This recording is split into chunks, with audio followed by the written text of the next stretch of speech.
saying. The derrick has not moved for some time. The doctor and Bill Yancey are still at the bottom of the shaft. There's been no word. We're still cut off from hearing the communication system, so we have absolutely no idea at the present time as to what is going on. The construction man at the top of the ladder is still peering down into the tube, but his lips do not seem to be moving. There's no talk of any kind from the tube to the man at the top. Mr. Hill is in the background now, talking with a group of men. There seems to be nothing definite going to happen in the next minute or so. Nobody is going to ascend the ladder. Seems to be nothing much happening at all. This is an extremely nerve-wracking job that these workmen have been going through. They're to be paid the highest tribute. It's amazing that they stood up as well as they have for so many hours. As George Martin pointed out a short time ago, many of these workmen have had no sleep at all in the 51 hours during which they've been working to extract little Kathy Fiscus. The Red Cross has been on the job as always, dispensing coffee and sandwiches, ice cream, soft drinks of all kinds. And of course, we have certainly welcomed them with open arms. The firemen have done a magnificent job. As a matter of fact, even the rivalry among the networks hasn't come into the picture as much as it has in the past, and we've sort of helped each other with lines and cordons and microphones and loaned each other tape and various things of that sort. There's been a complete spirit of cooperation, and it certainly is a heartfelt thing.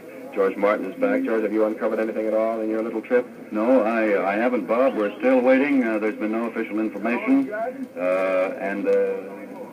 What has been going on here? Have they...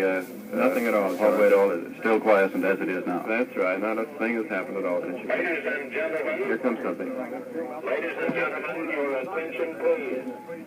Your attention, please.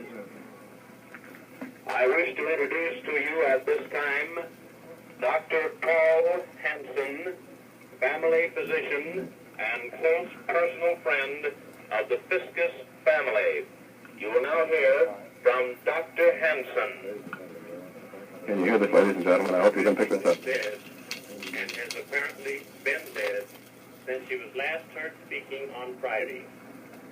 Her family has been notified, and we are now notifying you.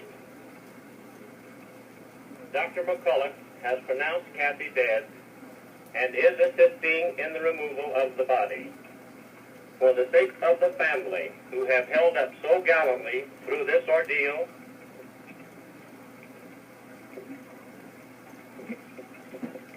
and for all the people who have aided so magnificently, we ask you please leave the scene of the accident as a courtesy to them.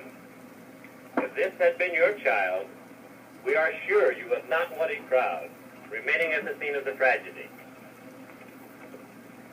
I now wish to read a message from the Fiscus family. There is nothing we can say to fully thank the many people who have helped us so selfishly. Many of these people have gone home to much-needed rest.